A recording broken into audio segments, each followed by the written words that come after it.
धनलक्ष्मीची चाहूल. दररोज श्री व्यंकटेश स्तोत्र मोठ्याने रोज वाचावे.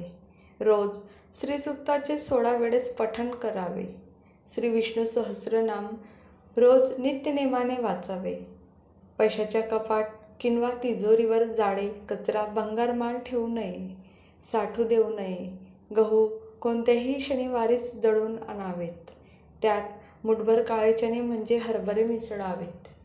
पांढऱ्या रंगाच्या वस्तू दान कराव्यात. सकाळी नाश्ता करण्यापूर्वी घर झाडून घ्यावे.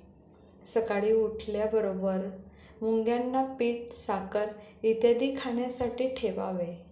सूर्योदयाच्या वेळी पक्ष्यांना दाणे खाऊ घालावेत.